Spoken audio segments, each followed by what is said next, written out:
En esta ocasión nos concentraremos a partir de la página 125, en el apartado 2.2, que es relación con el pensamiento de los eslavófilos. Esta relación, precisamente, es importante para detectar también cuál ha sido, digamos, la influencia o las influencias principales que Florensky ha logrado asimilar e incorporar a su propio proyecto filosófico-teológico, ¿no? A su propia teodicea y en su propia antropodicea. Ahora, nada más a grandes rasgos. ¿Quiénes son los eslavófilos o qué se conoce como los eslavófilos? Es este movimiento que surge precisamente a partir del siglo XX, cuando Pedro el Grande asume Petersburgo, San Petersburgo, como la capital de todo el imperio ruso, y él proponía la adopción de los parámetros occidentales de comportamiento cultural. O sea, para Pedro el Grande era fundamental que Rusia, en este sentido, se apegara a los estándares culturales de la Europa central, ante todo dirigidos por Francia, ¿no? Entonces, ante esta, digamos, situación, hubo quienes reaccionaron en sentido opuesto. Hubo quienes, en efecto, se opusieron a que Rusia adoptara los mismos cánones europeos más tradicionales y más bien promovían que se recuperara la integridad de la vida rusa, o sea que Rusia se basara en sus propias potencialidades culturales y por lo tanto que permaneciera fiel al espíritu eslavo. Entonces estos son los eslavófilos con respecto a los occidentalistas, ya ven cómo se les reconoció. Entonces lo primero es que la primera gran influencia que Florensky tiene de estos eslavófilos es la noción de esta eclesialidad como vida, ¿no? Que es lo que habíamos visto en la última ocasión. Si lo ven, por ejemplo, a partir del tercer renglón de este primer párrafo, dice Florensky: el lector no podrá menos de poner en evidencia el parentesco entre las ideas teóricas de los eslavófilos y las de la presente obra. Ya se refiere a la columna y el fundamento de la verdad, ¿no? Entonces, hay como unos aspectos teóricos que son finalmente similares en ambos proyectos. Dice, una de las bases de la doctrina eslavófila, expuesta sobre todo por Komiakov y Kereyevsky, es la concepción de que la vida es inaccesible a la razón. Entonces, lo que vemos aquí es que los eslavófilos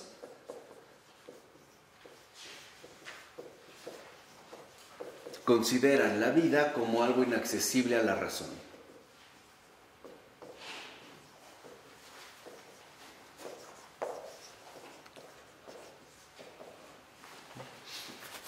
¿Qué significa esto de que la vida es algo inaccesible a la razón? ¿O hacia qué, digamos, en ese sentido están reaccionando? Ante todo, al hecho de que venía con una enorme fuerza, arrasando el continente europeo e incluso haciendo sentir su presencia en la propia Rusia, el espíritu del positivismo, inaugurado en Francia precisamente a mediados del siglo XIX por Augusto Comte. Entonces, dentro de esta perspectiva, en último término, todo se define en base a la propia capacidad racional del ser humano. Y tal parecería que entonces la vida perdería toda su densidad y por lo tanto también toda su complejidad, su riqueza, ¿no? Su misterio. Entonces los eslavófilos lo primero que van a defender es que la vida es inaccesible a la razón. Pero hay que hacer una distinción importante y lo menciona el texto. Dice, los años en los que Florensky maduró su teodicea veían triunfar en Europa las corrientes de la Lebensphilosophie, o sea, la llamada filosofía de la vida, ¿no? Encabezada por Bergson.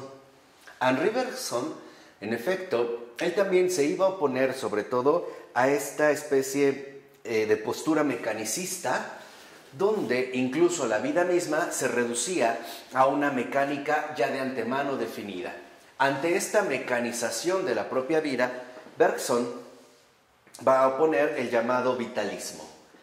El vitalismo de Bergson precisamente lo que busca mostrar es que la vida no puede ser reducida a esta dinámica mecánica en la cual algunos organismos pueden ser en este sentido asumidos. Entonces, lo que es fundamental es que en el vitalismo de Bergson y en general de los vitalistas consideran que los fenómenos vitales son de carácter irracional.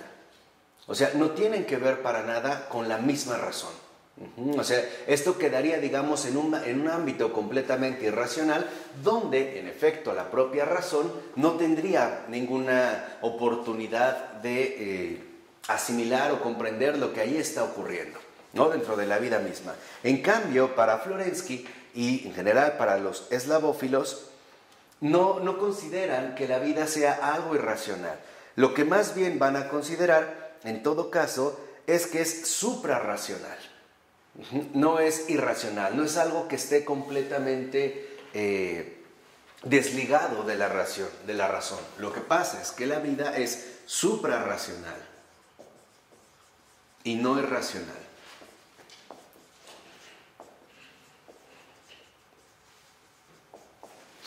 Porque si no, incluso los fenómenos vitales quedarían como relegados a un ámbito absolutamente irracional, ante los cuales no tendríamos ninguna oportunidad de entrar en contacto, ¿no? Al menos no por la vía de la razón. Entonces, aquí, por ejemplo, la diferencia estriba en la cualidad de la vida, que es considerada en ambos casos. ¿Por qué? Porque para Florensky el carácter suprarracional de la vida indica, en último término, su dimensión espiritual. Y que es justamente la dimensión de la cual hablan los eslavófilos, y no precisamente, ¿no?, del carácter irracional de la vida en cuanto fenómeno biológico.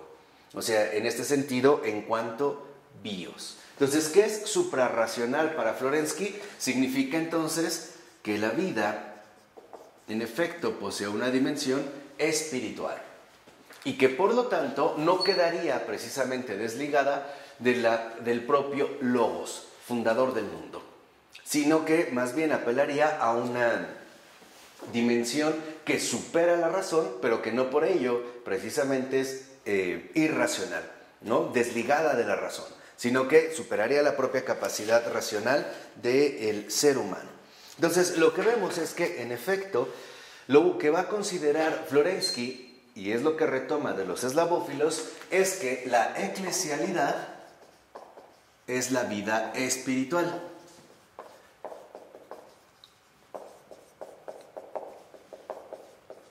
Y por lo tanto, como vida espiritual, requeriría en efecto un tratamiento distinto al que usualmente se le suele dar, ¿no? Entonces, lo que vemos es en la 126, al iniciar esta cita, ¿no?, de Tijevsky, hablando sobre Komiakov, dice 4 renglones abajo, que la esencia de la Iglesia es la vida del Espíritu Santo, o sea, la vida de la caridad. Entonces, lo que vemos es que simple y sencillamente la eclesialidad, en tanto vida espiritual, nos remite a una dimensión distinta a la que podría establecer las categorías lógico-conceptuales del propio pensamiento racional. Entonces, ante la imposibilidad de poder sistematizar conceptualmente esta vida, muchos vieron o incurrieron en la tentación de considerar que entonces se trataría más bien de algo completamente irracional. Florensky, lo mismo que los eslavófilos, van a decir no es que sea irracional, es que es suprarracional, porque nos remite en último término a la vida espiritual. Y las características de esta vida espiritual desbordan y por mucho cualquier posibilidad de conceptualización, ¿no?, o de mera esquematización. Por eso dice, no se pueden conocer las verdades divinas que generan la piedad más que participando en la vida de la Iglesia. Entonces, esta vida eclesial involucra una dinámica viviente, ¿no? A su vez, esta vida espiritual involucra una dinámica viviente.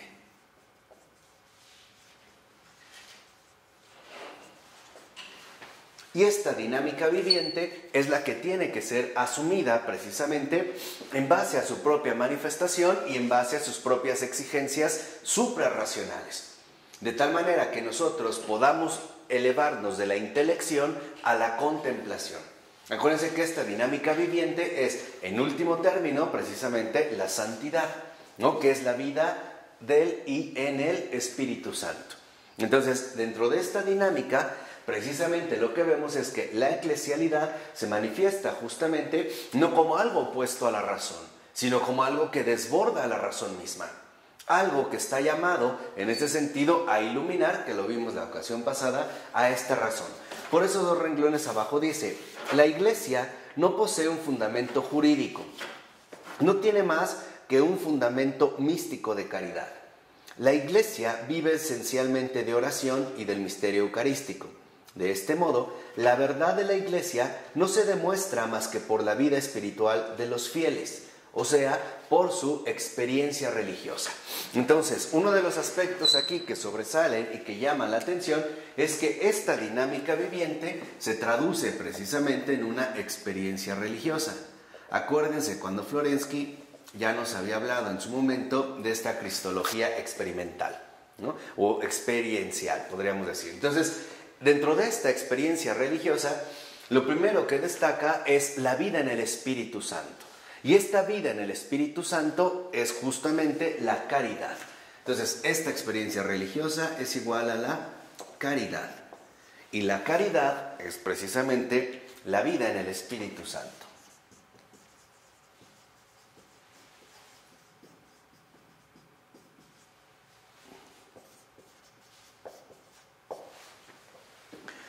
Cuando nosotros, en efecto, hacemos referencia a la caridad, a esta experiencia religiosa, las categorías estrictamente racionales no son lo suficientemente amplias como para poder abarcar un fenómeno de este tipo, o sobre todo una realidad concreta de este tipo. Y por ello es que tenemos nosotros que crecer hacia el ámbito fundamental de la vida espiritual. Dicho de otra manera, las categorías estrictamente racionales son muy pobres para poder hablarnos de esta experiencia religiosa. Más bien tendríamos que acudir a las categorías propias, o sea, a las vivencias concretas que nos aporta esta vida espiritual en tanto caridad.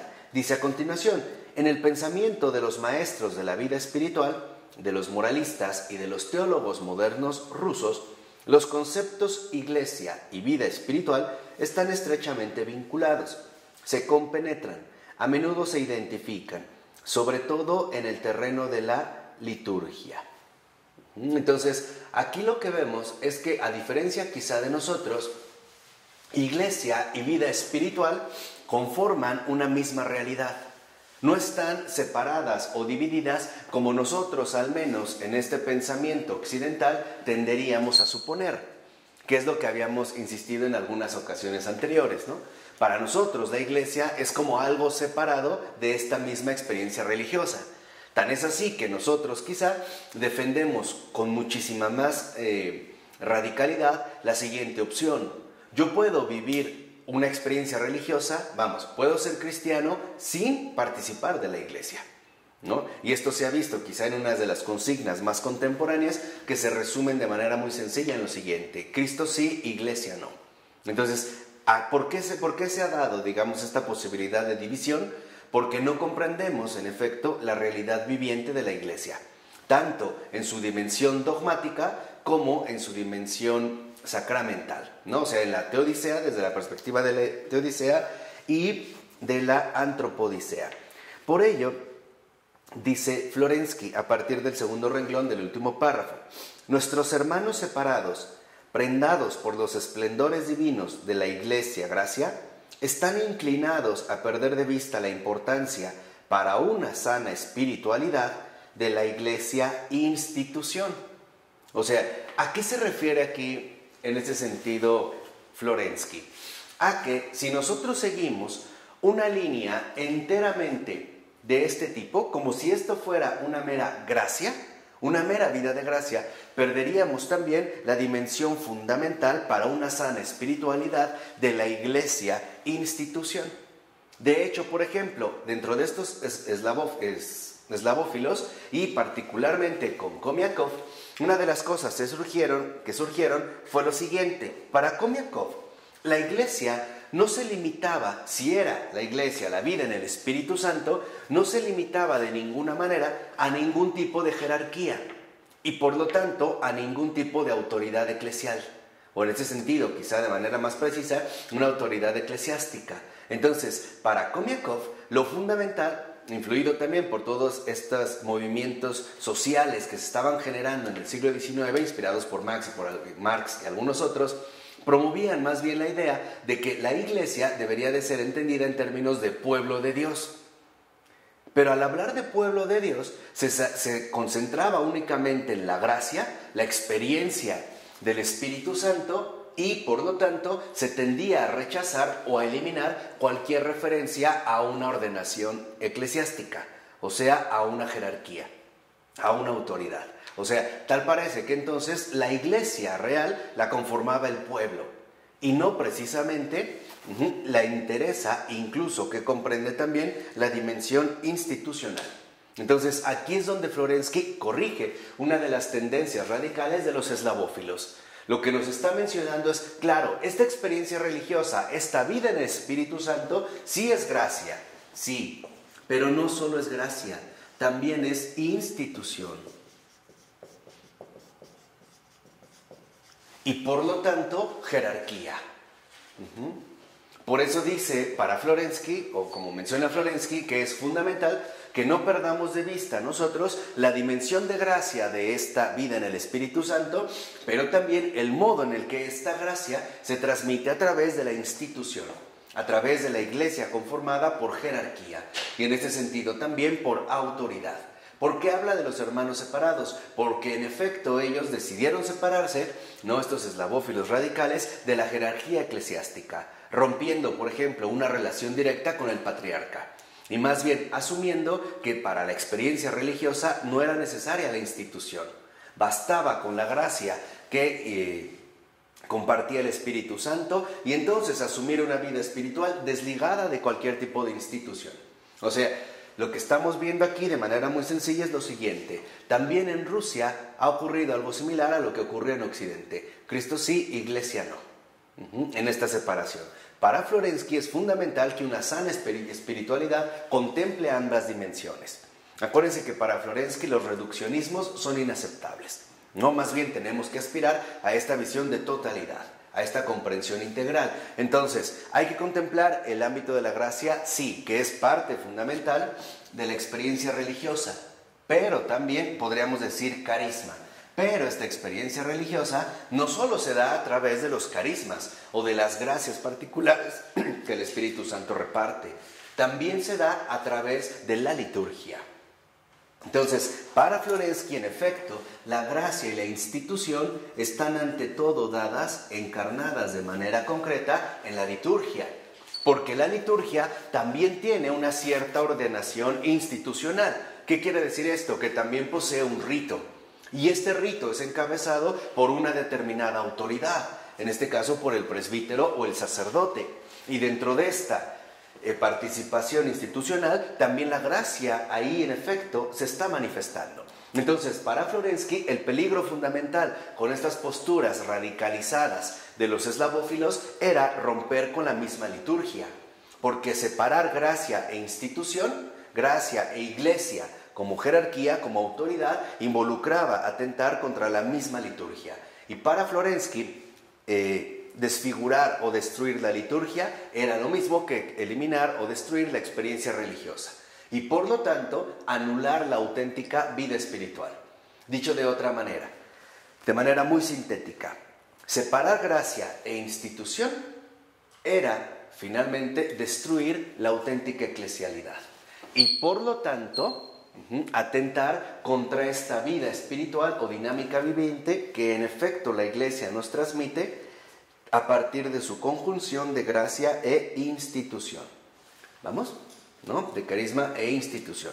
Hoy vemos, por ejemplo, riesgos parecidos cuando aparecen o empiezan a surgir cada vez con mayor fuerza muchos de los llamados grupos carismáticos que empiezan a ser como una administración de las gracias, que pueden ser auténticas, no todas, algunas sí, algunas no, pero lo fundamental es que empiezan a ser como comunidades que tal parece poco a poco buscan irse separando cada vez más de la propia institución, hasta hacer algo así como células autónomas donde supuestamente se tiene la vida del Espíritu Santo, sin relación directa con la institución.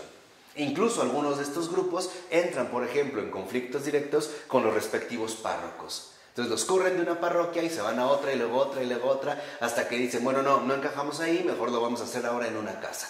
No vamos a empezar a desarrollar nuestros propios rituales. Pero esto de fondo es atentar contra la eclesialidad. Por ello, dice a continuación, quizá esta vinculación interna de la eclesialidad con la espiritualidad no exenta ciertamente de peligros, conserve, sin embargo, más de un elemento decisivo que podría ayudarnos a superar una unilateralidad histórica de nuestra tradición. En concreto, la tendencia a separar de la idea de la Iglesia del ámbito de la mística subjetiva. O sea, ¿qué significa esto? Lo vemos en la nota 44 de esta página. Dice, para Scazzoso, esta tendencia fue la que determinó la diversa recepción en Oriente y Occidente de un autor como el Pseudo Dioniso. Dice, en la tradición de los padres orientales, en época prebizantina, fue sentido y concebido unitariamente como el constructor de una mística litúrgico-eclesial en el espíritu de los santos padres. En Occidente, el mismo autor fue comprendido de un modo totalmente diverso. Sobre todo, la general disociación entre la idea de la Iglesia y la mística subjetiva fueron la causa de una disociación aún más grande, que hizo del Pseudo Dionisio el teórico de un tipo de mística personal, alejada de la idea que de la mística tuvo el autor del Corpus. O sea, lo que vemos es que a partir de la lectura del Pseudo Dionisio, cuyas obras sí se pueden, completas, no son muchas, se pueden conseguir, se hizo una lectura en Occidente donde la gracia aparecía más bien como una cuestión enteramente subjetiva y la institución como una realidad objetiva que no necesariamente iban de la mano. Para los padres orientales de época prebizantina, mística, o sea, como gracia, e institución, como iglesia, formaban una misma unidad. O sea, finalmente para los padres orientales, la mística no era otra cosa más que la auténtica vida espiritual, es decir, la experiencia de la eclesialidad. Para nosotros hoy en día no sucede precisamente así. Hay quienes, por ejemplo, hoy en día es muy fácil hablar de relaciones privadas, ¿no? O que tienen visiones o incluso profecías o dones de no sé qué tantos tipos, pero que no encajan con la misma institución. Y uno de los primeros aspectos donde podemos discernir si viene o no del buen espíritu es qué tanto rompe con la propia institución, o sea, qué tanto atenta contra la liturgia y la eclesialidad. Ahí es donde entran uno de estos puntos fundamentales. Ahora, lo que vemos ahí, dice a continuación, es que hay que tener en cuenta, ya estoy en el párrafo de arriba, hay que tener en cuenta con todo que Florensky se opuso directamente a la doctrina de Komiakov, en la que echaba en falta aquello que para nuestro autor constituía la esencia de la ortodoxia, o sea, la insistencia en el fundamento ontológico de toda realidad y especialmente de la Iglesia. O sea, el hecho de que Komiakov incluso estuviera dispuesto a rechazar o por lo menos a poner en entredicho justamente la realidad fundamental de la institución. O sea, como sin liturgia, como pensar que sin liturgia es posible tener una auténtica vivencia mística, o considerar que uno puede tener una auténtica vida en el Espíritu Santo fuera de la Iglesia, fuera, en este caso, de la eclesialidad, reduciendo la mística a una serie, ¿no?, de factores o perfiles subjetivos que se bastarían en ese sentido a sí mismos. Por ello, si nos vamos a la 128, en la nota 46, vemos lo siguiente, que en su estudio sobre la Iglesia en la Sagrada Escritura, critica Florensky la concepción de la Iglesia como la mera suma de sus componentes. Dice Florensky, la Iglesia es la unión de los fieles, pero para que esta unión no sea solo un concepto abstracto, para que la Iglesia sea algo más grande que una simple suma de individuos, de un montón de gente, ha de poseer ante todo una propia existencia. Entonces, lo que tal parece que Florensky echa de menos en la postura de Komiakov, que es al que no se adhirió, ¿no?, porque no era ortodoxia, es que entonces esta separación de gracia e institución termina siendo grupos humanos que no son más que eso, un montón de gente, una suma de individuos, grupos, como hoy se llama, ¿no? Hoy por eso hablamos de grupos, pero son como independientes de la auténtica eclesialidad. Por ello, en el siguiente renglón dice, la misma idea aparece repetida en las lecciones sobre la concepción cristiana del mundo. Por ejemplo, en la lección tercera comenta, como en el estudio anterior, la idea de la Iglesia como cuerpo de Cristo y afirma, contra la opinión de que la Iglesia es el conjunto de los creyentes, que la iglesia, dice Florensky, no subsiste porque nosotros entramos en ella. No nos debe a nosotros su propia existencia. Por el contrario, la iglesia es una forma metafísica y nosotros podemos entrar y no entrar en ella. La realidad metafísica de la iglesia no sufrirá por eso ningún perjuicio. O sea, nosotros no hacemos la iglesia. Es la iglesia la que nos configura a nosotros. Nosotros, entonces, a diferencia de lo que podría sostener Komiakov y algunos otros, es que los hombres no hacen a la iglesia. Es la iglesia la que configura la humanidad de los propios hombres. La iglesia, en este sentido, no depende de la entrada de los humanos para ir haciendo, digamos, su desarrollo. No, la iglesia es una forma metafísica. O sea, cuando Florensky aquí, por ejemplo, habla de forma metafísica, se está refiriendo a una realidad espiritualmente concreta, a un don concreto del Espíritu Santo. O sea, lo que nos está diciendo Florensky es que la iglesia es obra de Dios mismo. Y por lo tanto, no depende de la cantidad de individuos que estén dentro como para tratar de suponer que los hombres son finalmente los que están desarrollando o no esta iglesia, que también es una de las tendencias que hoy en día suelen dominar nuestro pensamiento contemporáneo, ¿no? El hecho de que los hombres necesitan adoptar ciertos criterios que funcionan, por ejemplo, para la instauración precisamente de las organizaciones contemporáneas, ¿no? Piensen, por ejemplo, en las empresas o en cualquier otra institución que ya tiene ciertos criterios de funcionamiento, ¿no? La organización o la administración o algo así por el estilo. O sea, apelando únicamente a los recursos humanos. En cambio, para Florensky queda claro que la iglesia no depende de los recursos humanos, sino depende de la presencia viva del Espíritu Santo que la sostiene y que acoge y transfigura a todo aquel que ingresa en ella, y no al revés, ¿no? San Agustín tenía una idea similar, por ejemplo, en el caso de la Eucaristía. Hoy nosotros decimos que recibimos la comunión, pero San Agustín lo que notó es que ocurre justo lo contrario. Decía San Agustín, cuando uno recibe la Eucaristía, en realidad es Cristo el que nos ha recibido a nosotros. Nosotros vemos, por ejemplo, que la Eucaristía entró en nosotros, pero lo que realmente ocurrió es que nosotros entramos en Él. Habría, digamos, una situación más bien inversa. Dice a continuación, esta afirmación ha de ser completada con la firme contraposición de nuestro autor a todo docetismo eclesiológico, que, afirmando solo el elemento divino de la Iglesia, olvidaría la importancia del elemento humano, que ha de entrar transfigurado en la realidad eclesial. O sea, el docetismo, que era otra de las herejías, únicamente apelaba al ámbito enteramente divino de la Iglesia. Y lo que nos está finalmente recordando Florensky es que no es así, que en efecto hay una reunión fundamental de gracia, el ámbito de lo divino y la institución, que también involucra la cooperación de los seres humanos. O sea, estarían llamados finalmente a formar una auténtica comunión.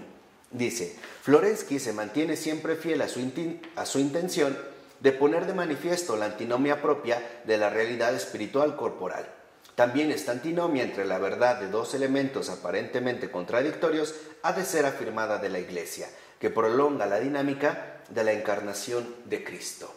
O sea, podríamos decir, en el ámbito de la gracia aparecería justamente, ¿no?, la presencia misma de Dios, y en la institución aparecería la presencia misma de los hombres. Dios y hombres se vuelven a reunir, por eso es la dinámica de la encarnación de Cristo dentro de la misma eclesialidad. Entonces, aquí la eclesialidad también posee como base fundamental la encarnación de Cristo. Dios, por un lado, y hombres, por otro. De tal manera que en esta encarnación se conforma un espíritu vivo de comunión. Y este espíritu vivo de comunión, en efecto, son los que reciben los hijos de Dios. ¿Vamos? ¿O estuvo como muy complejo? ¿No? ¿Vamos bien? Entonces, en esta dinámica, en efecto, lo que no podemos perder de vista es la conformación fundamental, concreta, de la eclesialidad, tanto en su dimensión visible, humana, como en su dimensión invisible o divina, espiritual, gracia e institución. Aquí vemos, por ejemplo, el por qué un San Ignacio de Loyola, que va a encabezar o va a ser uno de los portaestandartes fundamentales de la Contrarreforma, llegará incluso en ese contexto en particular a darle un énfasis muy especial al ámbito de la institución. Ante todo, por ejemplo, a la figura de autoridad del Papa. ¿Por qué? Porque si se había empezado a suponer con la protesta que ahora todo dependía de la sola escritura, o sea, de las escrituras y la interpretación que yo doy, ¿qué criterios podríamos tener para darnos cuenta si esos dones eran ciertos o no eran ciertos? Hay algo que queda muy claro, Cualquier vidente, cualquier profeta, cualquiera que haga cosas, que diga, que visiones, lo que sea, pero no está en comunión con la institución, no está en la verdad. Ese es un signo clarísimo, Y esto es algo que no solo afirmo yo, muchísimos padres de la iglesia también lo han visto, o escritores más contemporáneos, el propio Florensky. Cuando realmente estos dones se dan, y se dan realmente en el Espíritu de Cristo, siempre se dan al interior de la institución. Porque es aquí, digamos, donde en efecto la gracia se va manifestando de manera plena.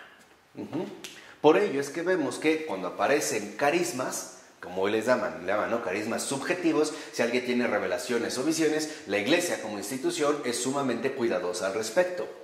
Y da tiempo para que esto se vaya manifestando.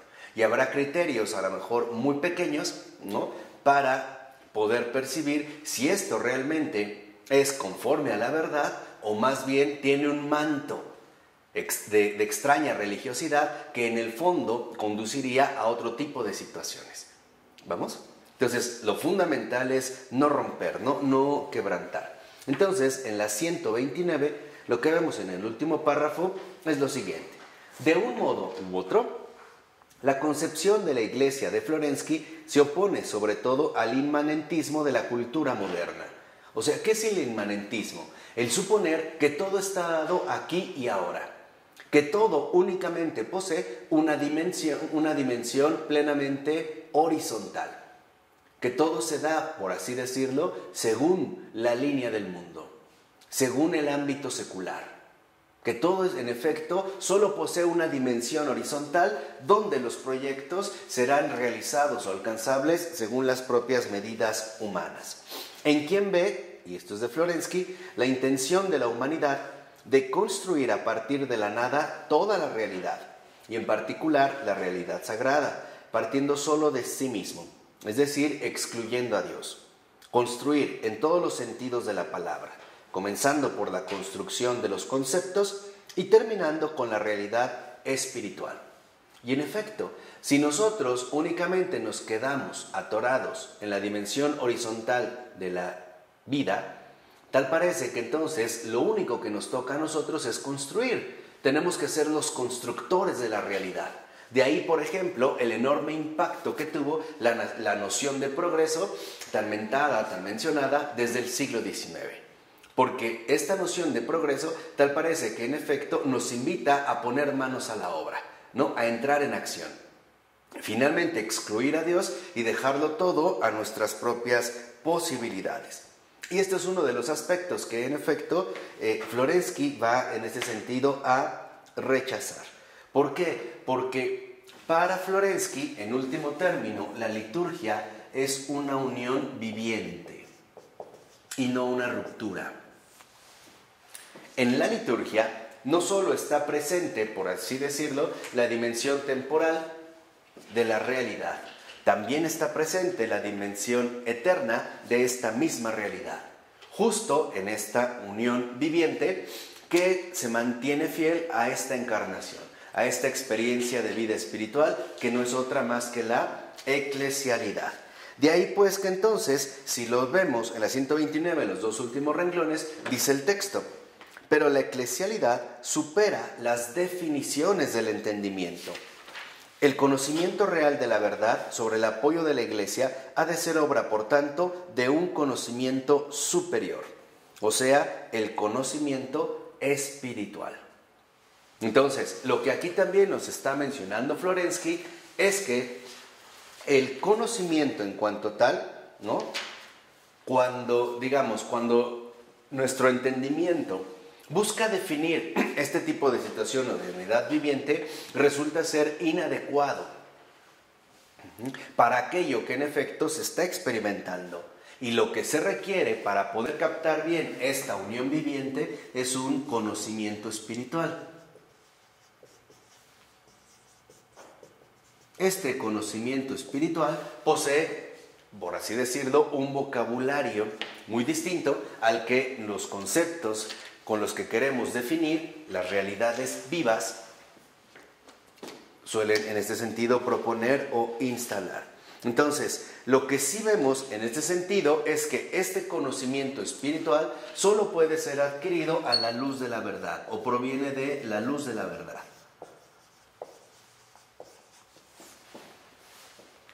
No es que nosotros tratemos de extender nuestras propias definiciones o conceptos hasta, digamos, unas dimensiones que en efecto ya no pueden caber, ¿no? Que no pueden soportar. Se trata, en último término, de que entendamos un drama fundamental. O sea, de que captemos la realidad misma de las cosas. Y captar la realidad misma de las cosas, en efecto, consiste, por ejemplo, en darse cuenta de un aspecto central, la insuficiencia de la sabiduría de este mundo, que es lo que menciona al iniciar el segundo párrafo de la 130. O sea, por más que nosotros queramos de repente abarcar el todo o alcanzar un concepto definitivo, nos vemos que incluso esta insuficiencia no puede ser superada. Por ejemplo, recuerdo que en Introducción al Cristianismo, en una de las páginas de ahí, este libro tan luminoso, decía Ratzinger, ¿no? Hoy nosotros decimos fácilmente que Dios es uno y trino. Dice, pero pareciera que con eso lo hemos dicho todo, como si ya lo supiéramos todo. Dice, cuando en realidad lo único que hacemos es expresar lo poco que sabemos de Él, ¿no? O sea, es poco lo que podemos saber. Entonces, lo primero que sí debemos reconocer es la insuficiencia fundamental de la sabiduría de este mundo. O sea, la insuficiencia, en este sentido, insuperable, de la propia realidad humana. El ser humano, por más que encuentre a veces un concepto preciso, este concepto mismo se verá rebasado, ¿no?, por su capacidad de insuficiencia. Lo vemos, por ejemplo, en el cuarto renglón del segundo párrafo, dice, en la carta primera, Los dos mundos, Florensky ve reflejado este drama en el texto de Mateo 11, del que en su exégesis saca todas las consecuencias nociológicas. Entonces, el objeto de este capítulo 11 de Mateo, de acuerdo con Florensky y su exégesis, es el problema del conocimiento, de la insuficiencia del conocimiento racional y de la necesidad del espiritual. Entonces, la luz de la verdad lo que nos marca en un primer momento es, 1, insuficiencia racional, la insuficiencia racional.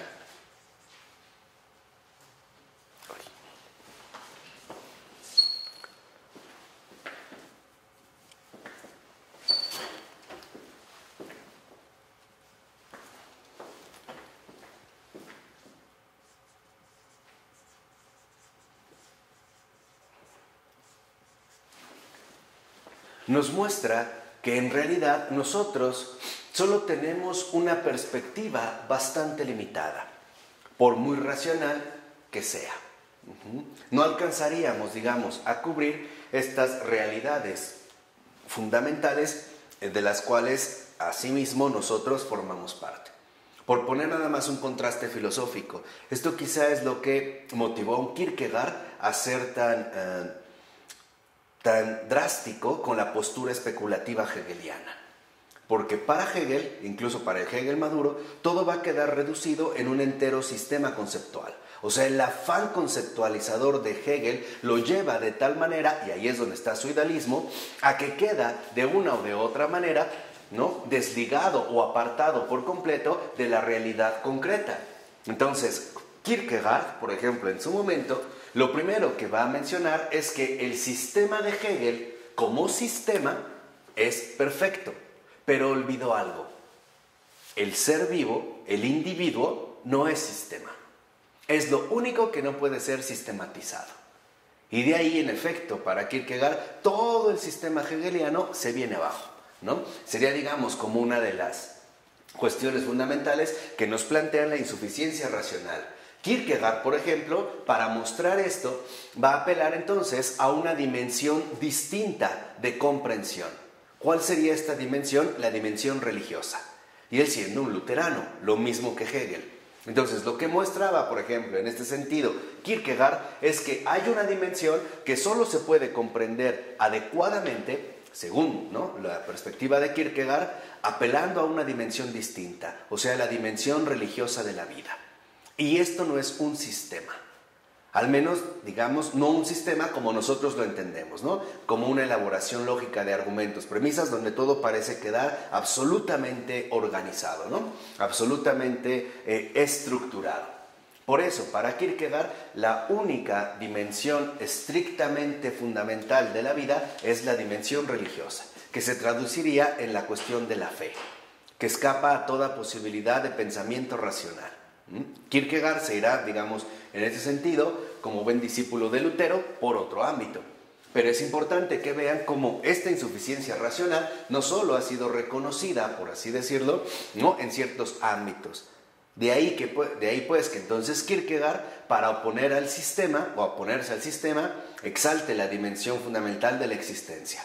Por ello, yo no estoy tan de acuerdo, pero por ello muchos consideran que Kierkegaard es el padre del existencialismo. ¿Por qué? Porque va a poner ahora el énfasis en esta existencia humana que es concreta, que es el individuo, y que este individuo, en efecto, es como el pilar fundamental de cualquier sistema construido de manera posterior. Entonces, vemos que esta insuficiencia racional nos muestra, por su parte, la necesidad de lo espiritual.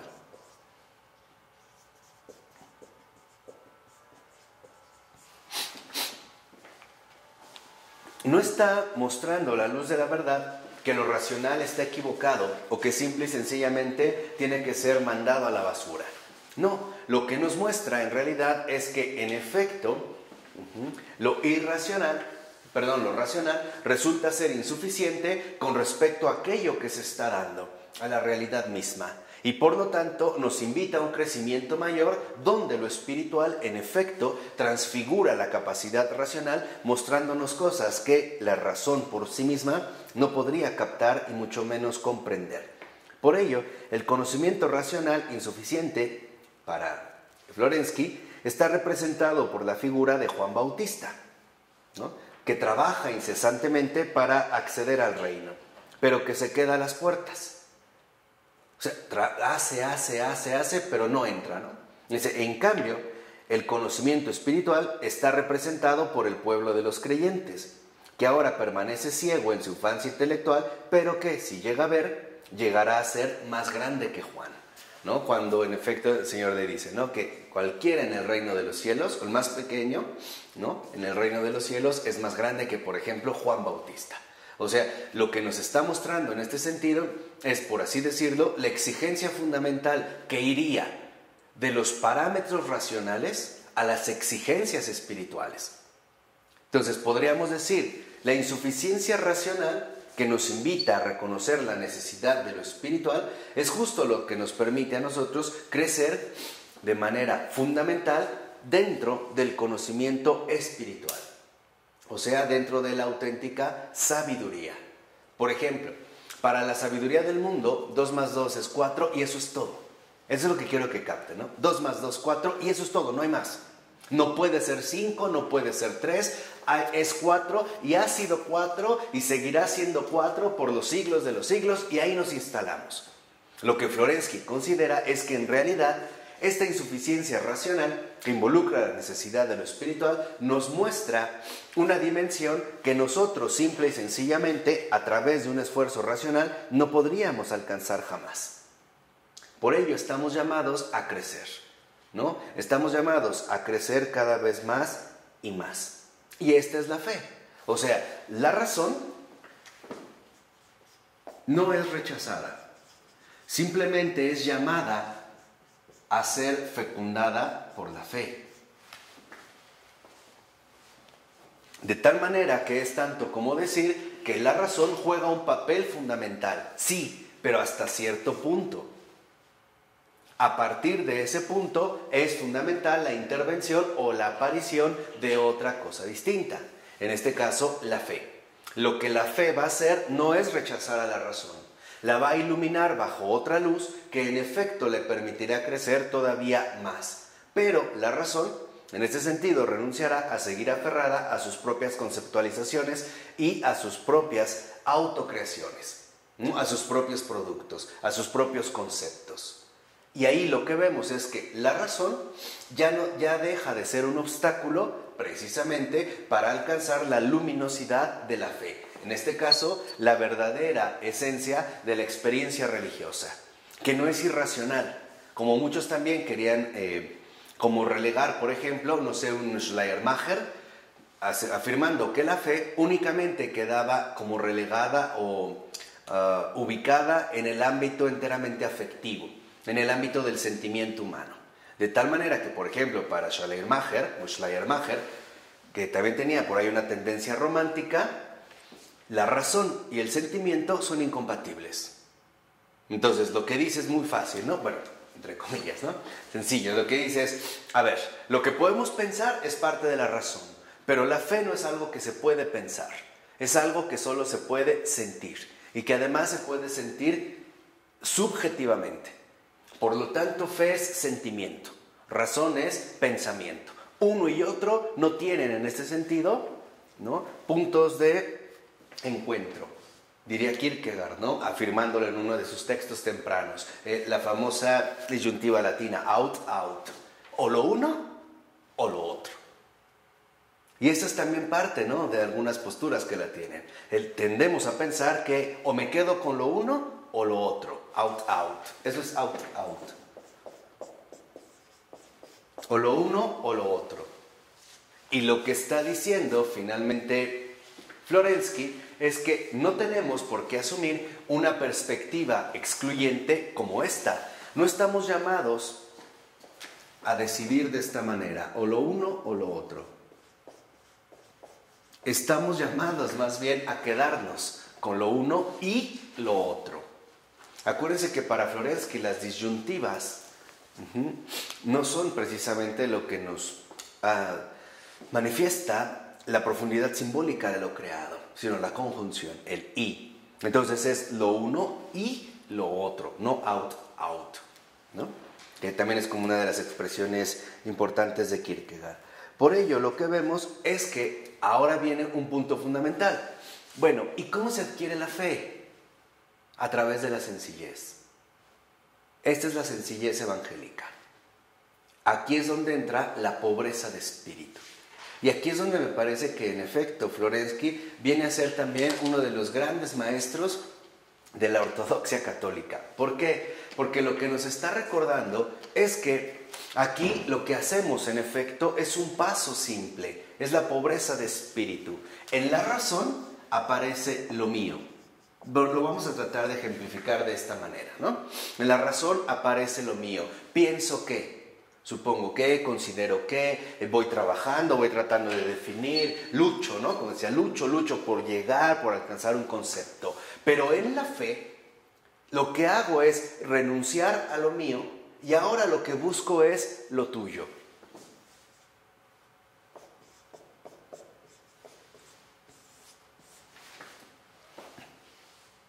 Ahora ya no quiero quedarme aferrado a lo mío. Ya no quiero quedarme limitado a mis propias creaciones intelectuales. Que dicho sea de paso, y se los comenté en la ocasión anterior, es una de las grandes tentaciones para todo intelectual. El hecho de rechazar la verdad por el prurito de la novedad. El hecho de quedarse como atrapado en la propia capacidad intelectiva que poseemos, ¿no? El hecho de quedarse finalmente como detenido en nuestra propia invención intelectual. Aquí lo que damos es un paso muy sencillo. Reconozco lo mío, pero acepto que esto no lo es todo. Busco lo tuyo, porque lo que quiero es la verdad. No me quiero a mí mismo. No sé si esto se entiende. No me quiero a mí, te quiero a ti.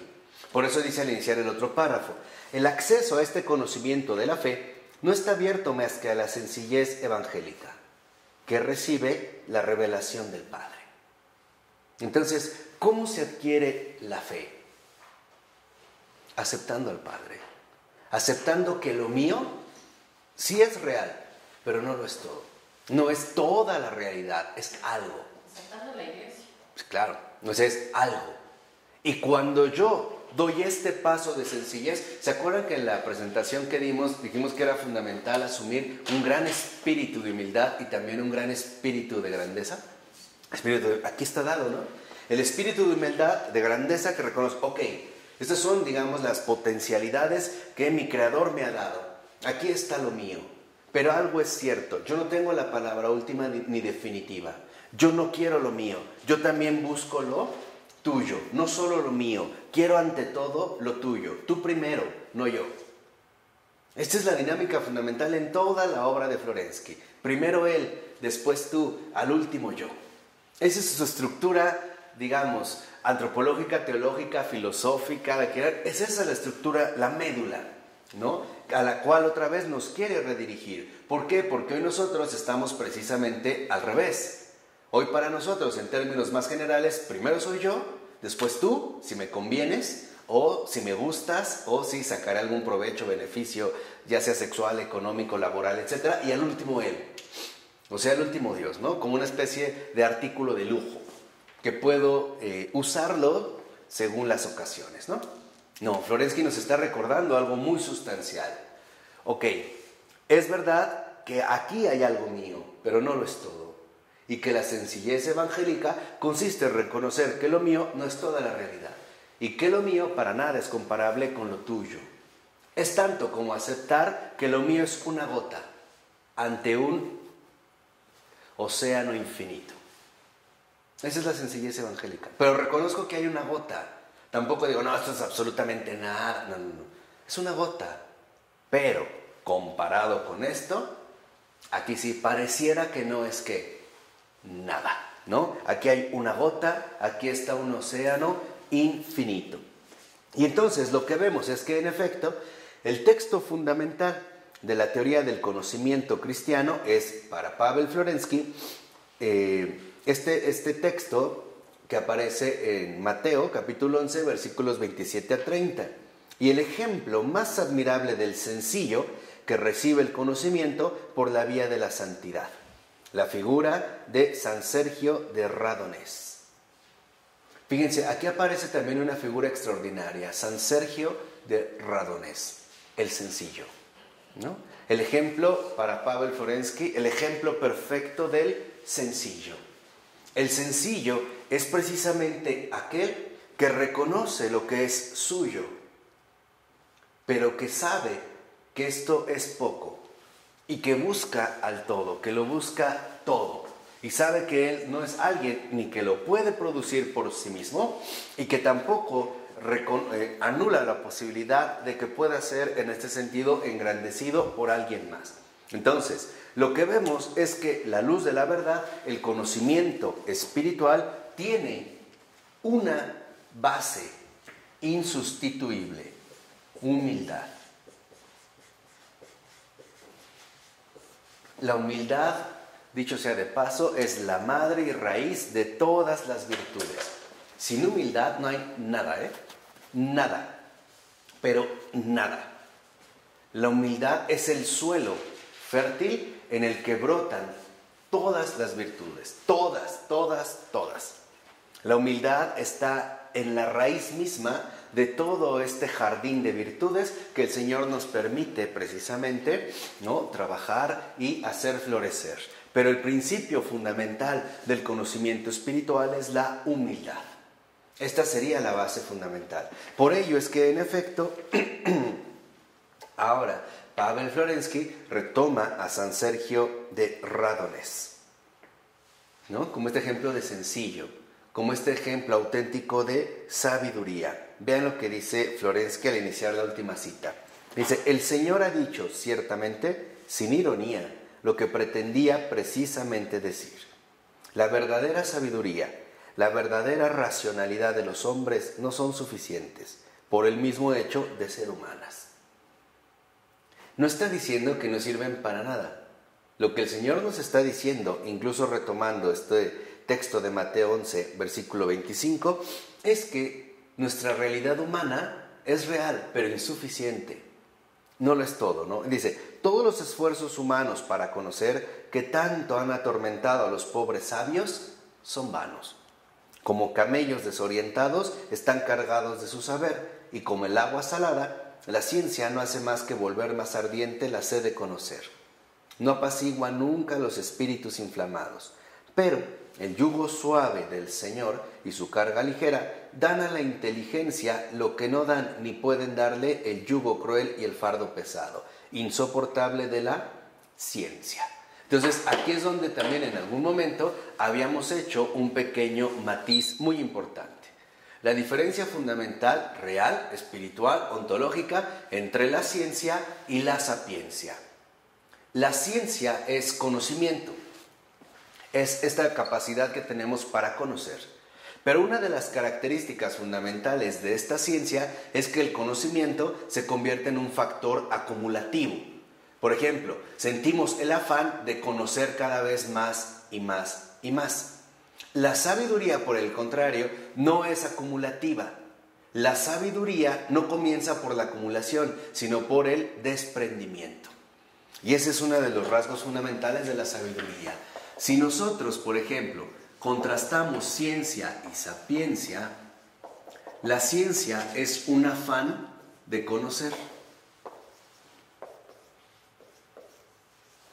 Y aquí vemos, por ejemplo, a los llamados déspotas ilustrados que consideraban que mientras más supieran de todas las materias, finalmente ¿no? eran como más aceptados como la auténtica dimensión racional del ser humano.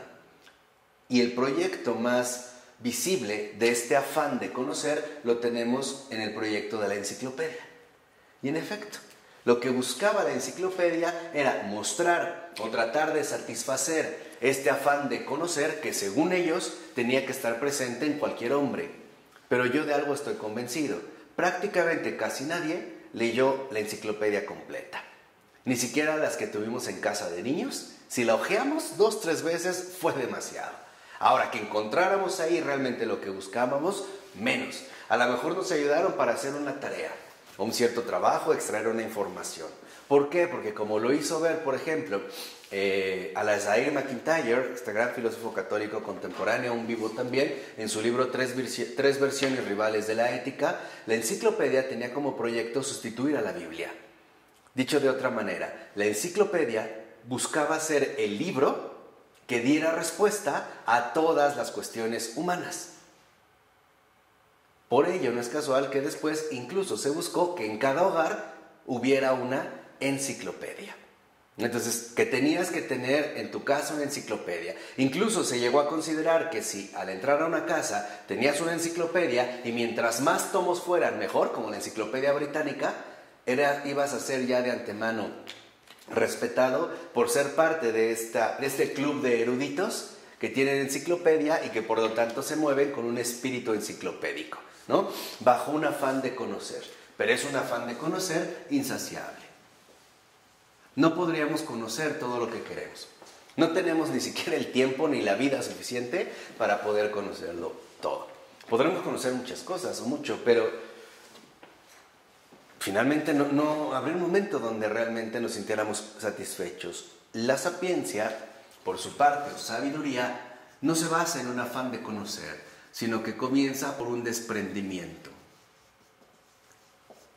El desprendimiento humilde de darse cuenta que hay cosas, para empezar, que valen la pena y otras cosas que no valen la pena. Ya, desde ahí es dar como un paso importante en la adquisición precisamente de la sapiencia. Y esto es un aspecto fundamental que básicamente todos los grandes santos nos han recordado una y otra vez. Santo Tomás de Aquino, por ejemplo, insistía hasta el cansancio. No se trata de que sean muchas, cuando se refería a las lecturas, sino de que sea mucho. Y aquí la gran diferencia. Para Santo Tomás de Aquino no se trataba de que se leyeran muchas cosas, muchas obras, muchos tomos, sino que se leyera mucho, que realmente se le sacara provecho a eso poco a lo que nosotros en este sentido tuviéramos acceso. Por poner un ejemplo muy sencillo, San Agustín, por volver a San Agustín. No sé si ustedes sabían que hacia el final de su vida le prohibieron leer. Ya no podía leer porque había leído demasiado, ¿no? Era desde joven, ¿no? Era como muy ávido de ciencia. Y ya le lastimaba la vista. Acuérdense que no teníamos los recursos, ¿no? Como hoy, la iluminación o el libro impreso. Entonces ya no podía leer. Entonces lo que mandó a hacer Agustín es que mandó escribir en la habitación en la que él estaba, en la pared, con letras grandes, un versículo de un salmo. Si mal no recuerdo es el Salmo 50, creo. Que dice, contra ti solo pequé. Y lo que hacía Agustín ya no era leer todo.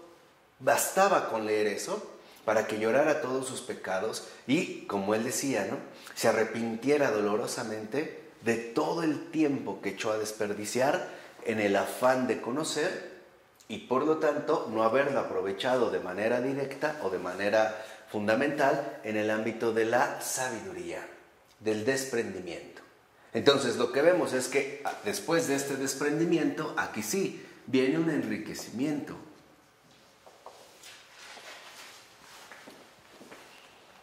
Y cuando ya se accede a la sabiduría, ya nosotros no necesitamos conocer muchas cosas. Ya no. Porque ya hemos conocido lo importante. Primero Él.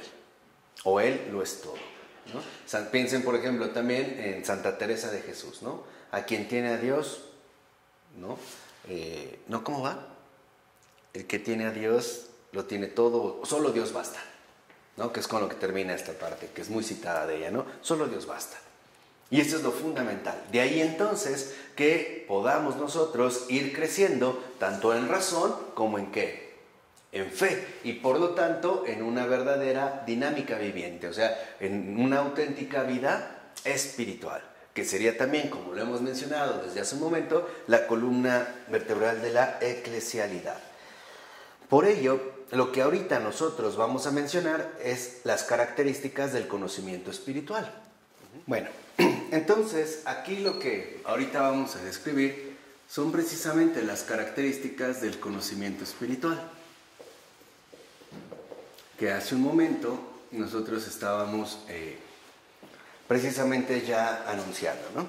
Lo que vemos en la 131, en el inciso A, es que el objeto de este conocimiento espiritual, o sea, el propósito o el contenido hacia el cual se dirige es la santidad.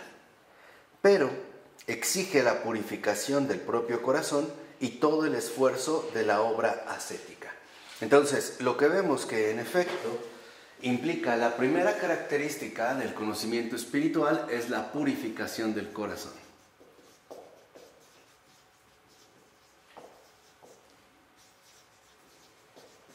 O sea, la renovación de nuestro ser.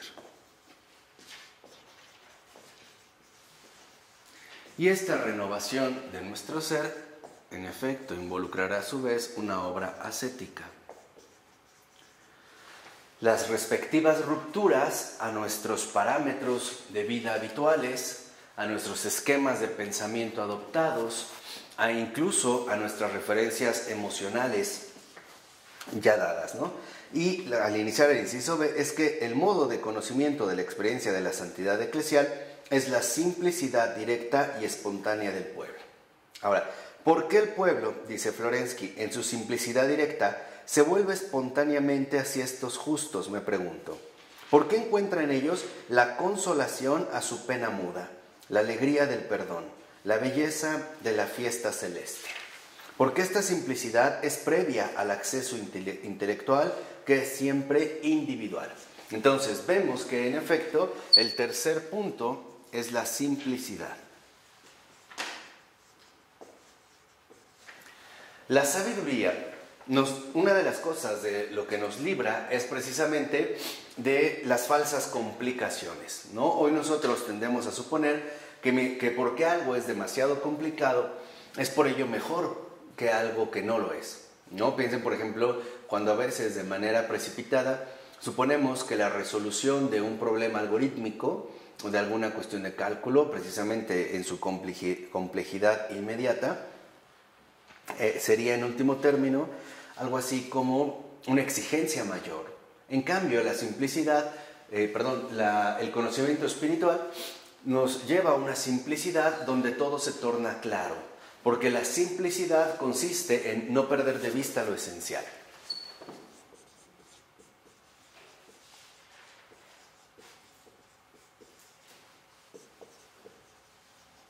Por eso incluso, por ejemplo, en matemáticas se han desarrollado cada vez más, sobre todo a partir del siglo XX, teoremas muy especiales que ante todo destacan por su simplicidad, ¿no? Quizá un ejemplo muy ilustrativo a este respecto se ha llamado teorema de Gödel, ¿no? En el teorema de Gödel lo que vemos es una teoría muy sencilla, sumamente elegante por esta misma sencillez, cuya simplicidad nos lleva finalmente a darnos cuenta de este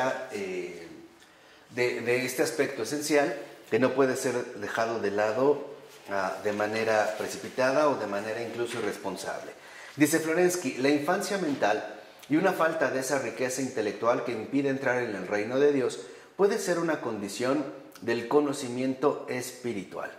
Entonces, lo que vemos es que en gran medida nuestro avance intelectual muchas veces funciona como un obstáculo para el conocimiento espiritual. ¿Por qué? Porque nos vamos aferrando a estos conocimientos adquiridos que intelectualmente nos resultan satisfactorios y que por lo mismo nos van como limitando a una apertura cada vez mayor. Entonces, de esta simplicidad aprendemos, por ejemplo, que en efecto lo fundamental en este sentido es no perder de vista lo esencial y no quedar enredado en complicaciones demasiado artificiales e incluso también en alguna medida demasiado estériles. Y también lo que vemos es que el conocimiento espiritual es el conocimiento de la propia fe, ¿no? O sea, aquí lo que vemos es que en efecto Florensky, estoy más o menos unos 6 renglones antes de que acabe la 132, que Florensky concibe el conocimiento religioso en una tradición que desarrolla el sentido bíblico del conocer, que para nada en este sentido es algo subjetivo, ¿no? El conocimiento es revelación. Ese es el sentido bíblico del conocer. Conocemos aquello que nos es revelado. De tal manera que entonces los criterios de valoración se invierten.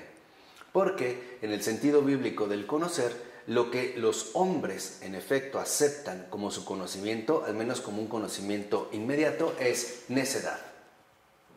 Y no precisamente aquello que Dios nos muestra.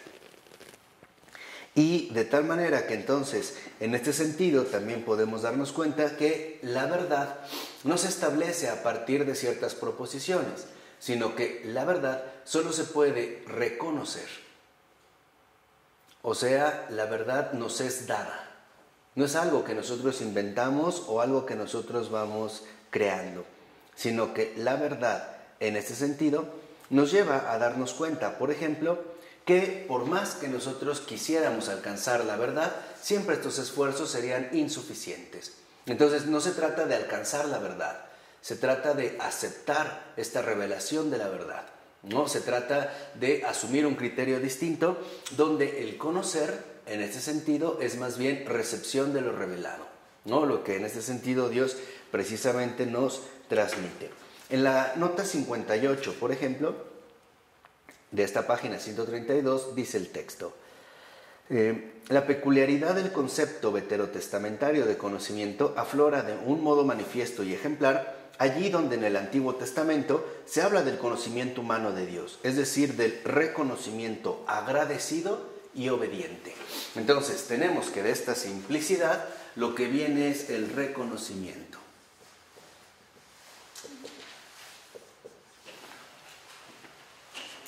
Que es justamente, ¿no?, el efecto fundamental que trae consigo la simplicidad, el estar abierto a la revelación, a la manifestación plena de la verdad. Para el Antiguo Testamento no se trata, como para los griegos, de un conocimiento ya hecho y cortado y que establece distancias, ni de una contemplación cuyo interés primario se orienta hacia una sistematización de lo conocido. El conocimiento veterotestamentario procede de una forma siempre nueva, de un contacto familiar y constante con su interlocutor, o sea, con aquel o aquello que en un reiterado cara a cara se sitúa frente a él. Entonces lo que vemos es que de este reconocimiento, lo que viene a continuación también es un diálogo. Hay una interlocución.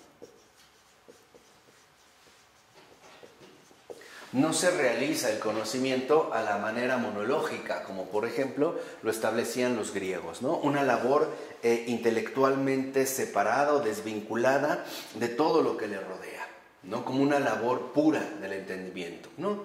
Tiene que ver más bien con este cara a cara, tanto con las cosas que me apelan o me llaman, como sobre todo con la existencia de los hombres que también me interpelan de cierta manera muy en particular, y sobre todo con la llamada que Dios me hace a través precisamente de su propia presencia.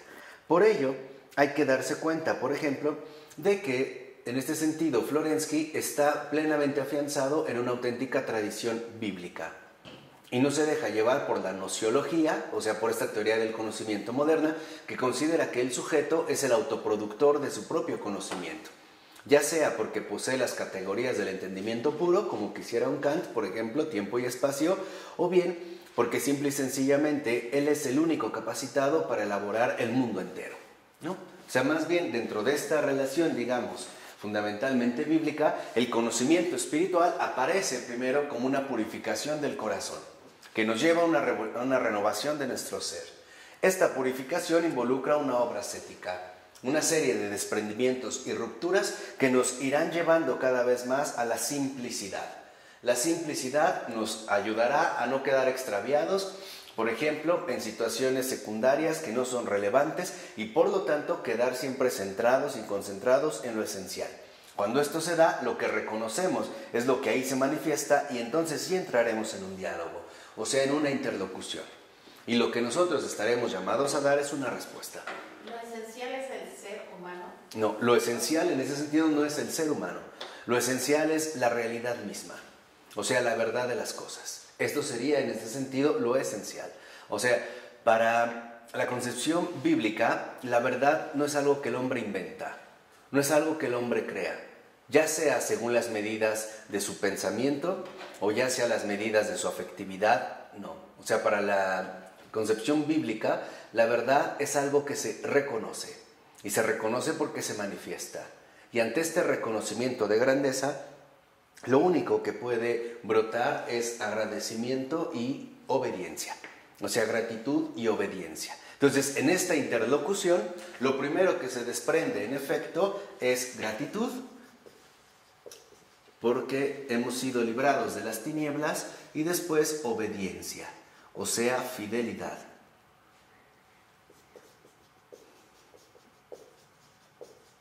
Fidelidad precisamente a esta manifestación.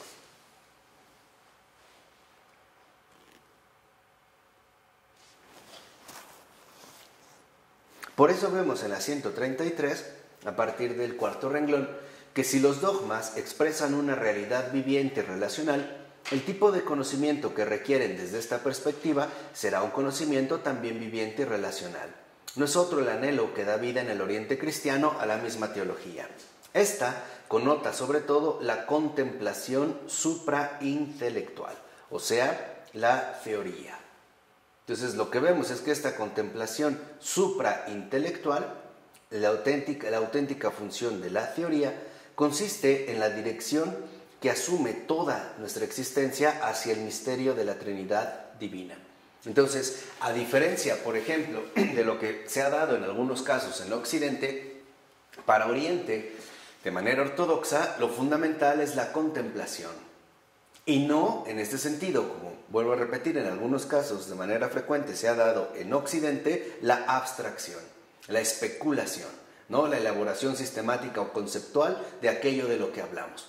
Dicho de otra manera, para nosotros, como occidentales, es muy fácil a veces separar de manera drástica lo hablado, el discurso, de lo real, o sea, de lo que hablamos. Entonces, muchas veces tomamos más en cuenta, por ejemplo, la elaboración de un discurso que la fidelidad a aquello de lo que estamos hablando, ¿no? Entonces, cuando nosotros nos vamos más por el ámbito discursivo, entonces seremos presas, por ejemplo, de las exigencias lógicas de la argumentación. Y ahí es cuando la cosa ya no marcha parejo, porque los argumentos pueden ser lógicamente impecables, pero no obstante, pobres en cuanto a la realidad que describen. Entonces yo puedo elaborar, por ejemplo, un documento hablando, no sé, sobre la pobreza, pero que nada tiene que ver como argumento con la realidad misma de la pobreza. Entonces podríamos ver cómo en efecto nosotros sí tenemos una tendencia a separar, o por lo menos a veces incluso a mostrar ciertas preferencias más por lo discursivo argumental, o sea, nos preocupamos más por la validez de los argumentos que por la fidelidad a la realidad que supuestamente intentamos captar, transmitir o bien comunicar. ¿De acuerdo? Dice a continuación el texto: más que la comprensión racional de la fe, lo que busca esta teología es en primer término la unión con un misterio que supera infinitamente la razón discursiva y por eso adquiere una coloración eminentemente apofática. O sea, ¿qué sería en este sentido una coloración eminentemente apofática? Que asumimos una experiencia intelectual del fracaso del propio pensamiento. O sea, el darte cuenta que en efecto tu pensamiento en este sentido es insuficiente para contemplar las realidades vivas. O sea, para la contemplación y asimilación profunda en este sentido de la verdad. Entonces, lo que vemos es que también aquí, por ejemplo, se mantiene una clara vinculación entre experiencia y pensamiento. Aquello que en efecto supera nuestra capacidad argumentativa, no por ello es ajeno, por ejemplo, a lo que nosotros sí somos capaces de asumir. Esta misma, digamos, diferencia fundamental entre lo argumentativo y lo vivencial, otro filósofo contemporáneo como Ludwig Wittgenstein lo estableció a partir, al menos en el Tractatus Lógico-Philosophicus, a partir de dos connotaciones distintas, el decir y el mostrar. Para Wittgenstein quedaba claro que lo que podemos decir no lo podemos mostrar. ¿Por qué? Porque lo que yo puedo decir, en efecto, formaría parte ya de todo un sistema lingüísticamente establecido. O sea, yo ya tendría, digamos, de alguna manera, la lógica a través de la cual yo puedo decir las cosas, ¿no? Puedo elaborar en ese sentido un lenguaje. Pero para Wittgenstein queda claro que el lenguaje es incapaz de abarcarlo absolutamente todo. Hay algo que dirá Wittgenstein, yo no puedo decir, pero sí puedo mostrar. En este sentido podríamos decir, siguiendo esta vinculación, que en el conocimiento religioso hay cosas que yo no puedo decir, pero sí puedo vivir. Porque la vida supera, y por mucho, la realidad insuficiente del propio pensamiento. Entonces, en la sexta característica sería una experiencia intelectual del fracaso del pensamiento.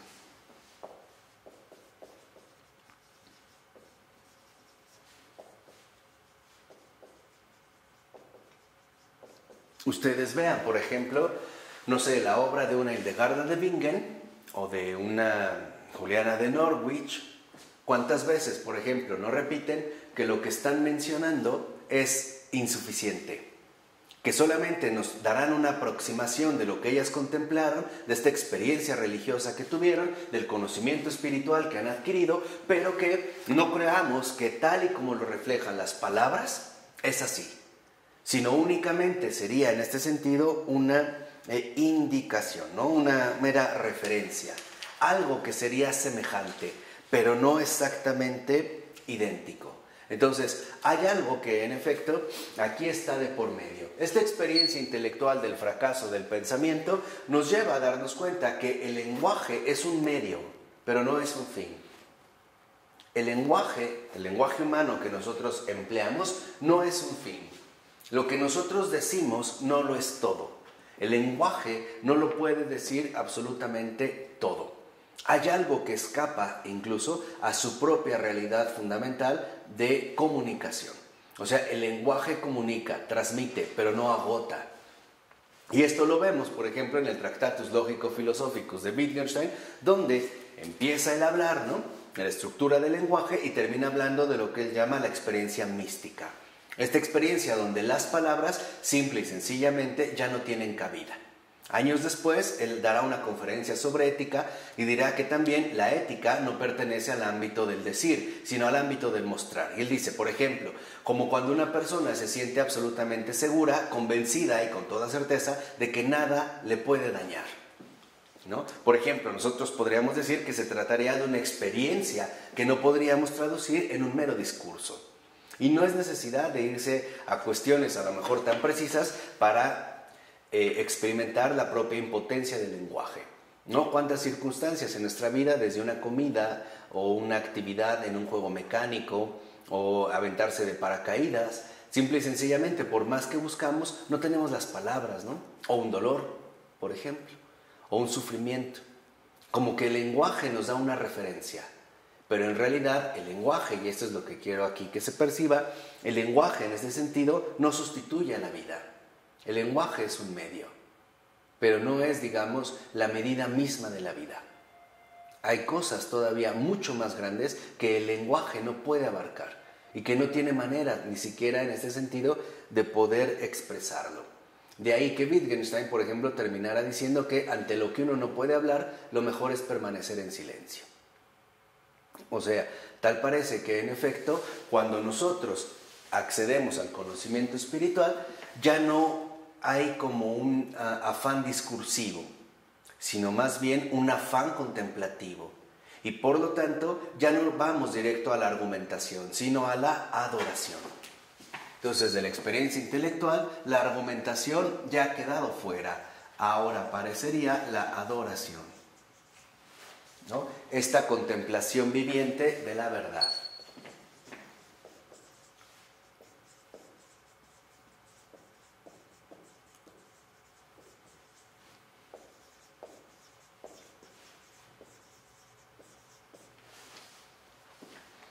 Ya no hay como todo este rollo verbal, toda esta verborrea, en la que a veces solemos nosotros incurrir de manera frecuente.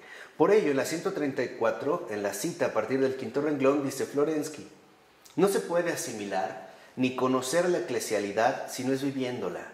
No es posible hacerlo por una abstracción ni por el entendimiento.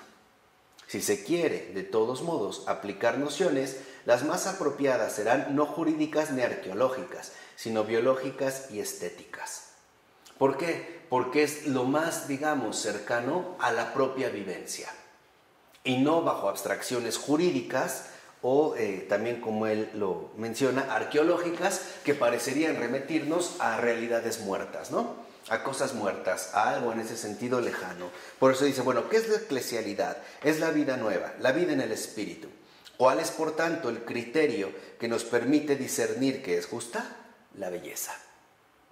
Y aquí es donde vemos que, en efecto, la belleza para Florensky juega un papel fundamental en la comprensión de la eclesialidad, porque sería esta realidad viva que nos permite captar, ¿no?, esta experiencia religiosa ante la cual las palabras simple y sencillamente están de sobra. Por ello, al iniciar el otro párrafo, más o menos 5 o 6 renglones de que empezó, dice el texto: en este nivel de realidad profunda no basta el mero entendimiento discursivo, porque el objeto con que se quiere entrar en relación de conocimiento es, como hemos visto, una realidad viviente, una unidad orgánica superior a sus manifestaciones. Donde el entendimiento define, disecciona y analiza, solo una experiencia suprarracional o intuitiva puede captar la unidad sintética y el dinamismo viviente. La belleza, con todas sus implicaciones, es uno de los elementos fundamentales de la epistemología de la teología oriental. ¿Por qué? Porque la belleza, en efecto, no es una categoría, ¿no?, de evaluación, sino que la belleza es la experiencia profunda de esta realidad suprarracional. Para la teología oriental, sobre todo, la belleza tiene que ver con una experiencia de vida y no con un simple placer o gusto estético. como se fue empobreciendo en Occidente a partir, por ejemplo, del siglo XVIII, ¿no? Hoy incluso llegamos al extremo de suponer que la belleza no sería más que un cierto status quo, una cierta referencia aceptada, donde para nosotros nos resultaría algo así como aceptable o agradable. Para Florensky no. Para Florensky la belleza es justamente esta vivencia profunda de lo suprarracional. Entonces, en la adoración, contemplación viviente de la verdad, aparece la belleza, que sería esta realidad profunda suprarracional.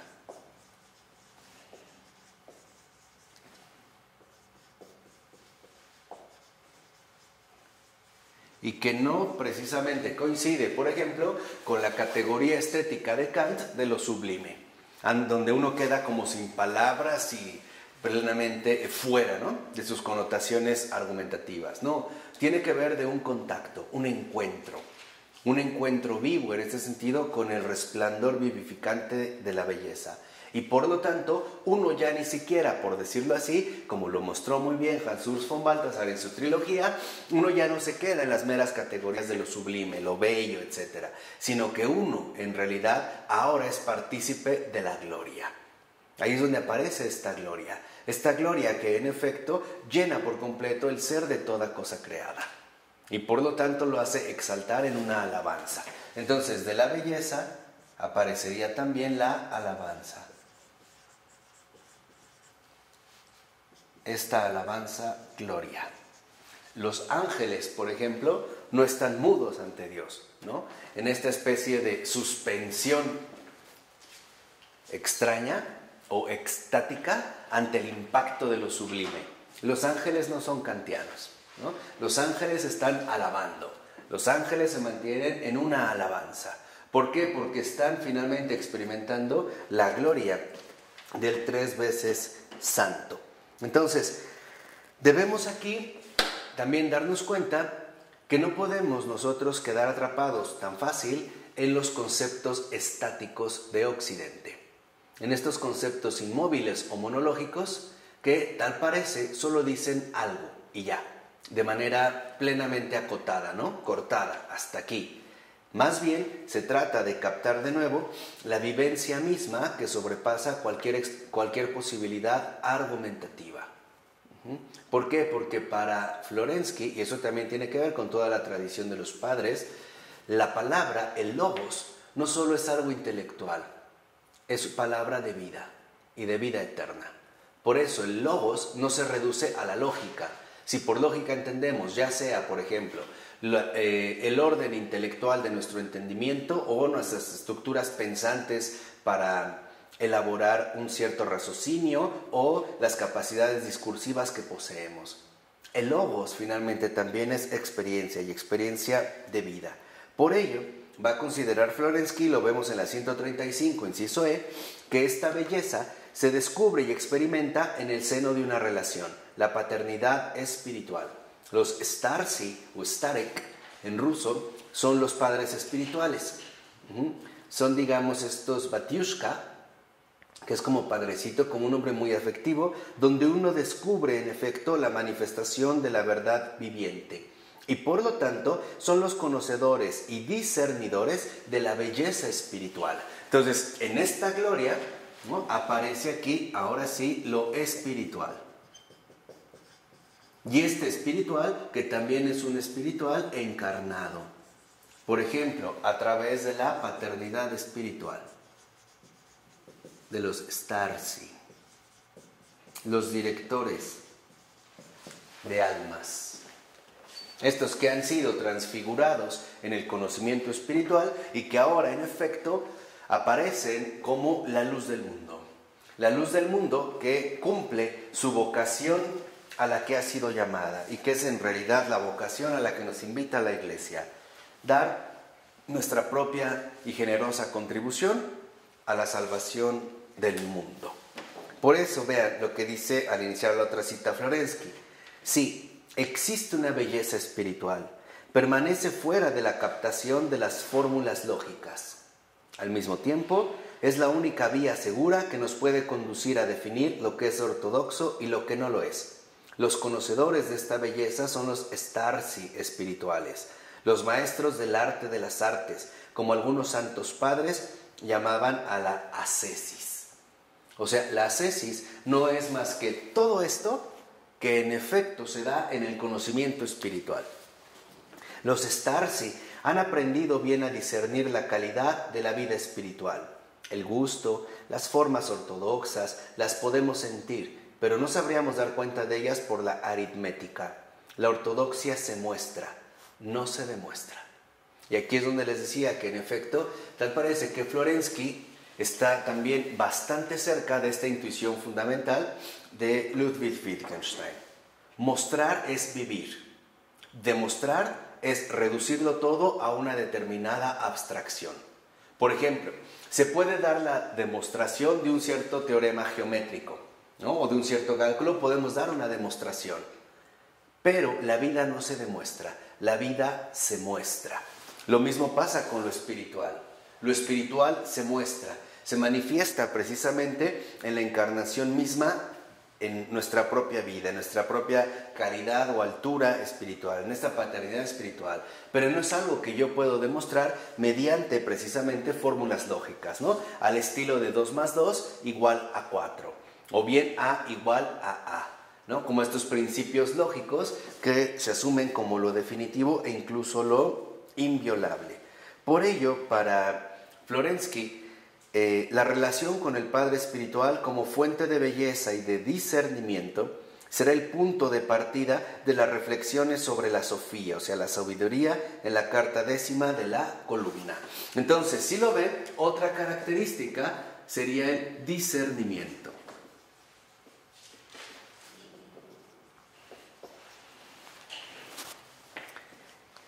En este discernimiento no solo se trata de que uno sepa lo que está bien y lo que no está bien. No, se trata de captar, por así decirlo, la belleza misma que resplandece en toda la realidad creada. Entonces, es el discernimiento que nos lleva, aquí sí, a separar luz y tinieblas.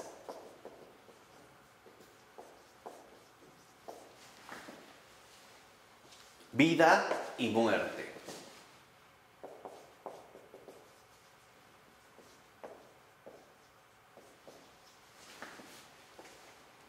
Esa es, digamos, la base fundamental del discernimiento.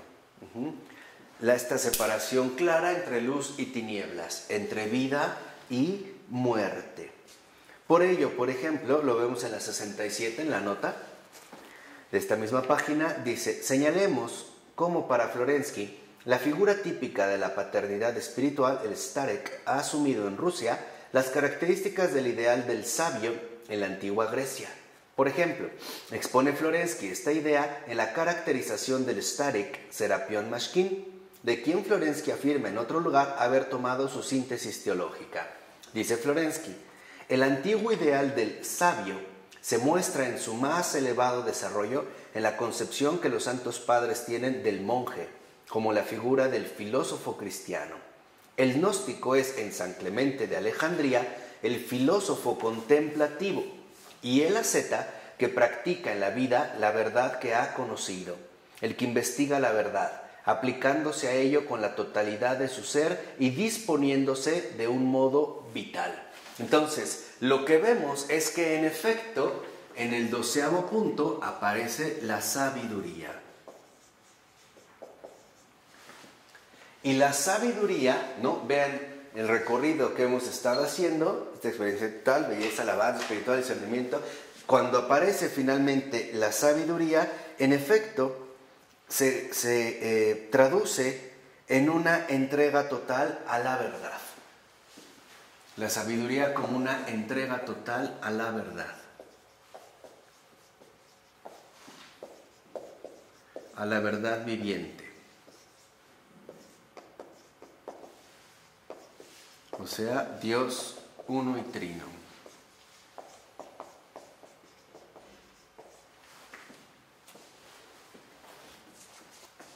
Dice: del mismo modo, conciben también los otros santos padres al filósofo, ya madurado y caído de su árbol originario, la semilla de este ideal, conducida por el viento de la migración, encontró para sí el mejor terreno en el barro y en la tierra negra de Rusia. Aquí se aclimató el ideal del monje como filósofo, el de la asceta como visionario, como gnóstico, y floreció abundantemente. Los Skoboroda, Soloviev y Serapión no son conocidos. Son uno es monje y otro es filósofo ruso, ¿no? Porque han dejado testimonios escritos. Sin embargo, ¿quién sabe cuántos más de tales gnósticos no conocidos por nadie existen entre nosotros? Cuando habla de gnósticos, lo está haciendo en el sentido de San Clemente de Alejandría, aquel que ha encontrado el verdadero conocimiento espiritual, que de hecho, en efecto, para Clemente de Alejandría, en este texto de El Pedagogo, habla de la gnosis justamente como la elevación fundamental del hombre a través del conocimiento espiritual, separándolo de manera muy clara de la gnosis griega, que consistía únicamente en una especie de elevación intelectual. O sea que mientras la gnosis, usada en un sentido griego y por lo tanto para los padres de la Iglesia herético, era la elevación del pensamiento, para San Clemente de Alejandría, lo mismo que para todos los padres de la Iglesia, la auténtica gnosis no es más que el conocimiento espiritual o bien la adquisición de la sabiduría, que consiste en la contemplación misma de la verdad viviente, ¿no? De Dios mismo. Dice, una observación atenta podrá encontrar siempre nuevos visionarios de este tipo, que recubren Rusia como una tupida red. Se trata del ideal nacional del alma viviente, caracterizado por la íntima asociación, inhabitual en Occidente, de la mística y la lógica más estricta, de la entrega a Dios y el amor activo, de tradición religiosa y de progresismo político. Brevemente, la unión armónica de reflexión y praxis, de teoría y práctica. Entonces, en 13º punto aparece la unión vital entre teoría y práctica.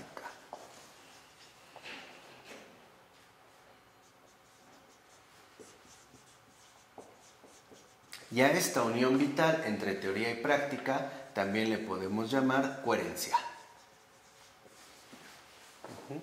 Infrecuente en Occidente, como lo dice Florensky, y al parecer tiene razón, al menos hasta el siglo XIX, el siglo XX, a partir del siglo XX ha cambiado bastante, donde las personas muy inteligentes también son personas muy devotas, muy religiosas, y no necesariamente está disociada una de otra. Como por ejemplo, quizás se usó como un lugar común, como un cliché más bien, el suponer que si uno era pensante, uno tenía que ser ateo o irreligioso, ¿no? O arreligioso, según. O sea que el científico o la postura científica no era compatible con la vivencia religiosa. En Rusia, ¿no?, tendía a ser más bien lo contrario. Dice, los místicos rusos son por ello, desde el punto de vista del gobierno, un elemento inadmisible. Fuera del señorío de Dios, nadie puede apaciguar su exigencia de verdad incondicional. De un modo orgánico, con la totalidad de su ser, toman una posesión anárquica contra todo poder humano, porque se conciben a sí mismos de un modo igualmente orgánico como miembros del reino de Dios. Entre todos estos místicos filósofos, me parece el padre Serapión la más expresiva encarnación de este ideal. En su sinceridad, el más puro de corazón, en su metafísica, el más absoluto, en su imagen de la sociedad, el más radical, en sus dudas, el más intrépido, en su comportamiento, el más generoso, en su vida, el más consecuente, y si le está permitido a un hombre un juicio sobre este aspecto, en el servicio a su Señor, el más fiel. Ahí está resumido el conocimiento espiritual, precisamente en la manera en la que Pavel Florensky describe al Santo Padre Serapión. Entonces, lo que vemos es que en 14º punto aparece ahora el servicio. Y en 15, la fidelidad. O sea, la fe. Y con esto finalmente llegamos al punto final de esta ocasión. ¿Por qué? Porque el conocimiento espiritual no es más que la adquisición auténtica de la fe.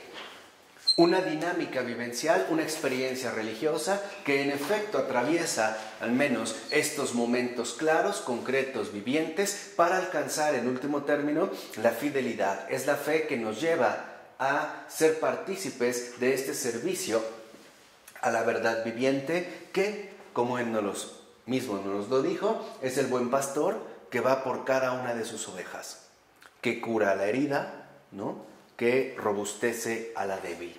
Y sobre todo, el único que en efecto nos aporta este conocimiento espiritual a través precisamente de una renovación absoluta de todas las cosas.